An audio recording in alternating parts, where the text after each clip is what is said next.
But I think, Vinod Mehta, just coming, I have the highest, don't lunge at me, but I think the BJP is enthusiastically trying to drive a wedge between the Prime Minister and the Congress Party's political managers. You are trying to drive a wedge, trying to say, oh, everything was going fine. We were dealing with you, Mr. Rajiv Shukla. We were dealing with you, Mr. Bansal. We were dealing with you, Mr. Pranab Mukherjee. But, you know, the Prime Minister came in and spoilt, you know, our little understanding. Sorry, Arnab, you know this better. There is already a wedge. We don't have to drive it. We don't have to drive it. That wedge is already exists. Everybody knows it. Okay, Vinod Mehta has raised his hand. Jay Panda, this is interesting. I'm coming straight to you because I want to know where you stand. You're an important party as well. Vinod Mehta, yes. Arnab, did the BJP expect the Prime Minister to stand up from where he spoke and say, come and hammer me in Parliament? You can do whatever I like. I will take all your punishment meekly. What is they getting so agitated about? What did the Prime Minister say? It was a piece of banality actually, that we will also attack you. Where is the vitiation and atmosphere? What are we getting so het up about? It's simply Prime Minister in his very mild way has said that we will answer all your questions, but make sure we will also attack you. Is there any rule in Parliament which says only the BJP can attack the government and the government can't attack the BJP? What is this howling about? It's all right. That is not the issue really. I must say that is not really the issue. It is not really the issue. Jay Panda joins the debate. Kind of, you know, Jay Panda joins the debate. Your party has some, I'm not 13, 14 or 15 MPs in the Lok Sabha. Mr. Jay Panda, where will you vote? Well, first of all, I want to clarify that our scheduled parliamentary party meeting is tomorrow morning. So we will be discussing these issues there. So whatever I say today may only be my own personal opinion until we take a party position tomorrow. Now, as far as this tutu meh between the Prime Minister and the BJP, I don't want to get into that crossfire. I want to focus on the substantive issue about voting debates and non-voting debates. You know, the fact is that there are provisions in both houses to have voting debates, but invariably the government does not agree. And as I have told on this show, on your channel so many times, Arnab, our rules are outdated and it requires consensus between government and opposition to have these voting debates. And that is simply outdated. We must have modern rules where a substantial minority of the members, let us say maybe 40% of the house, if they wish to have a voting debate, they should be allowed to have a voting debate because the government has a majority. Absolutely correct. And every time the government falls back on this all or nothing you don't trust the speaker of, no confidence you motion. Don't trust the speaker? You don't trust the speaker? No, it's not. You know, the speaker is bound to go by consensus between the opposition and the government on voting issues. There's and no that is outdated. On this. We must have the ability of a substantial number of MPs to ask for a voting debate. No, one minute. I'm here on this. Are we coming down to this? We don't trust the speaker. Are you saying the speaker is going to do what the Congress party wants her to do? Is that what you're suggesting? No, Arnab, that's not the point. Let me clarify. There are so many MPs on your show right now. But listen, the fact is that in the event of no consensus being reached, Mr. Panda, Mr. Pilot, Mr. Ajit Singh, they will all bear me out. It is the government which prevails. It is for the government to accept or not accept. If the government doesn't accept the debate that under 184, I'm afraid even yes, the government cannot overrule. Sachin is rebutting you. 1 minute, Sachin is rebutting you, Dr. No, I am saying that people of India have voted decisively to install the UPA 2 in government. Now, once you are in government, you want to have rules according to one way. But now when we are in government, you don't want even the government to have a say in how to conduct the business of the house. And let me tell you, there have been many votings in the last 7 years. We have won every single one of them. If at all the speaker and the unanimity is existing about having another debate or a vote, whenever it might happen, we will still win convincingly because we have a clear mandate by the people of India. So UPA 2 is comfortable in all aspects, including the numbers that we have in Parliament. Jay. Or no. Yes. You see, the fact is, it is logical that the government should win most of the voting debates because they have a majority. That's not the issue. The issue is when you have a non-voting debate, then the government fudges the issue and no substantive action follows the debate. Whereas when you have a debate and numbers then put pressure on the government, because sometimes even the government's own members vote to put a pressure on the government to take action, whether it is corruption, whether it is inflation. So, the government should not shy away from putting this debate. is about putting pressure. Jay Panda, let's be very clear. This is about putting pressure. This is simply, Of course. this is simply about putting pressure. Otherwise, why would the government? But that is completely legitimate. It is legitimate. It is completely legitimate to put this kind of pressure on the government. What is, I'm asking you once again, Sachin Pilot, consider this. The situation is this, the whole country is talking about the 2G issue. The question is whether important functionaries of the government were in the loop or not. Not whether they were part of the conspiracy or not. Now, certainly that is an issue which merits debate. You cannot say this sub judice. Well, this matter is sub judice. We have clarified as government. No, the Parliamentary Affairs Minister has said umpteen times, whatever issue has to be debated in the House, we are more than happy to debate it. But you cannot really mandate what bill under what discussion has to be done, and who will decide whether it goes for voting or not. No, but are you nervous on the numbers? Are you nervous on the numbers? Not at all. There is no question of it. There is no question of it. The numbers are there for all to see.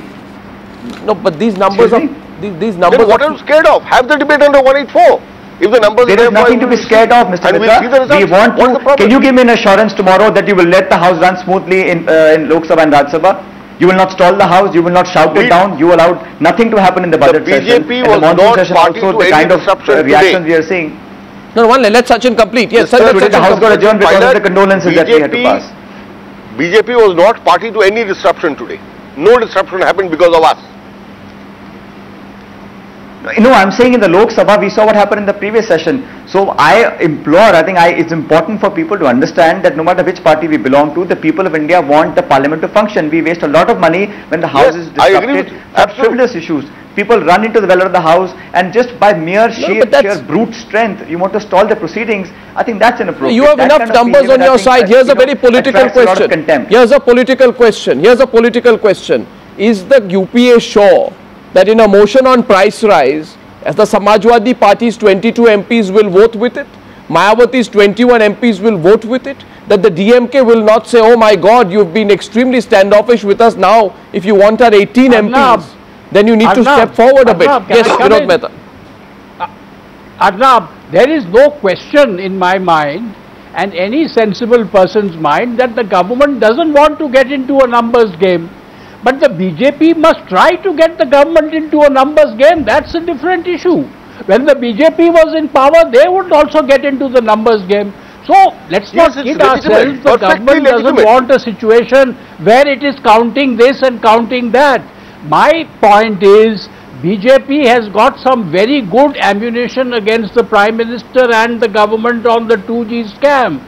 They should fire that ammunition. They should put the Prime Minister and the government on the mat. But they should not start howling if the government brings up issues which embarrass the BJP. This is not a one-sided debate. This is a two-sided debate. The BJP has got skeletons in the cupboard. I am not giving away any secrets when I say that the BJP has got skeletons in the cupboard. Will my friend Chandan Mitra say that BJP has no skeletons in the cupboard? I am only saying that assume for a moment the BJP has. I am saying the Congress is enough to fill an entire graveyard. No, I am sure this is all questions of relativity. I have another question and I have a concern that some of our viewers are raising, Ajit Singh. Question is this, they say who benefits if there is a vote? There will be horse trading. Each one of the 9 independents, the 2 members of the JMM, the 2 members of any other party, the single party MPs, single MP parties, they become extremely significant. It will lead to horse trading. What else does the vote lead to? Yes, we saw the cash for votes. We saw it. So what the government is capable of doing. No, if you saw it, then why do you want a second round? No, it's for the Congress. Why must they indulge in that? Let them have a straightforward vote without horse trading. I mean, here, Ajit Singh. Yes, what's the question? The question is that is it going to encourage horse trading? Chandan Mitra says let there be a clear vote without horse trading. Well, I won't call it horse trading, but there will be a lot of pressures which will have nothing to do with politics. There will be other kind of pressures. And it has happened before, even on the price rise issue, everybody knows it. Even in PAC, you know how the many opposition members vote. Not on the issue, not because they are for or against the government, but there are other considerations, and I am sure that will happen this time too. But that's the whole point. Arnab? No, then what are we heading towards? Jay Panda, the purpose of a vote is defeated. Arnab, I find it odd that we should be scared of having votes in Parliament, which is the temple of democracy, because it might be misused and horse trading might happen. In fact, if you have an all or nothing option of only a no confidence vote, then there is an incentive for horse trading. Whereas if you have voting on these issues of corruption and on inflation, it doesn't topple the government, it only puts pressure on the government to take real steps. So I don't think we should be afraid of voting in Parliament. Can I ask you a question? Yes, what Sachin Pilot wanted to ask a demand question. That in this Yes, in Sachin. this discussion, I hear Mr. Mitra and Mr. Panda making the case against having a vote. Now, we all want to tackle inflation and corruption. There are no two views on it. There is no discussion between BJP and Congress as to whether we should have a fight against corruption and inflation or not. We agree with it. We all want to know how to have constructive roadmap in the future so that opposition give its views and we can formulate a very combative strategy to mitigate corruption and inflation. Now, what does it vote for? I'm not clear what this so-called vote that you all are wanting to have so desperately. I can answer that. Putting aside all the procedures of parliamentary democracy and the system that we've had for 6 decades. Both are answering you. Put that on the altar and say that let's have a vote because it's fun to watch. Both are answering you. Chandan Mitra goes first. Let me just remind Sachin, my friend, that we had a unanimous resolution which said the House kind of resolves and asks the government to take steps to contain inflation. And today, at the meeting of the Prime Minister's Advisory Committee on the Economy, it is stated that 9% inflation will stay for at least several months now, whereas growth has been pegged down to 8.2%. Now, we want the government to explain what have they done since the unanimous resolution of Parliament was adopted. What steps have you taken? Now, without a vote, the government, as was just pointed out, will again fudge. They will answer in generalities, whereas if you have a voting debate, the government will be under pressure to announce certain concrete steps. Mr. Mitra, I think you will hear over and over again. How many times are you going to have you will hear the finance minister talk and debate without some kind of pressure?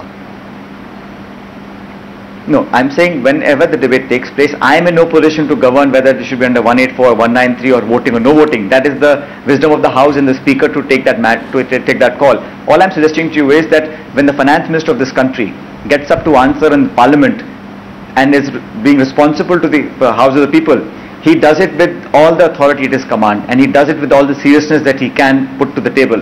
So I think it's a bit unfair to say that it is being handled unfairly or being sidestepped or not taken seriously. Every answer the minister makes, whether Prime Minister or the Finance Minister, they do it with all the authority at their disposal and they do it with all seriousness. But then there is Parliament. If every issue could be sidetracked, Mr. Pilot, by just having a media statement that is given out, kind of explanation that was given yesterday, a day before Parliament, and it would be neutralized, then critical issues would not be debated. I mean, what we see in the British Parliament?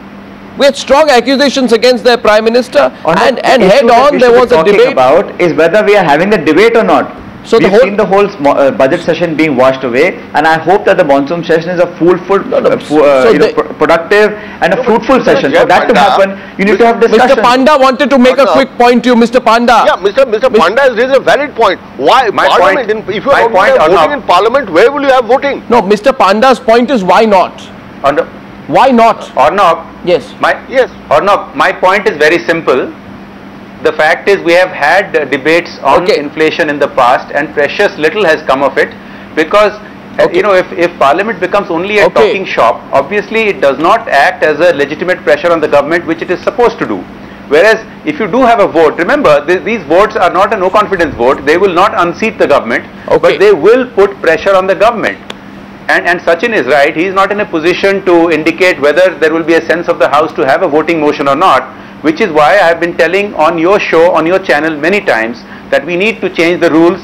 It should not depend on this vague consensus notion. We should have a cut-off limit. Let us say 40% of MPs, if they want a voting motion, there should be a voting motion. Okay, and I have this news I want to break with. I began by saying that Mahendra Singh Dhoni can afford to lose a game. Actually, he can't. The Prime Minister cannot be generous to the opposition or lose this match. Ladies and gentlemen, as I thank you for joining me on debate number 1,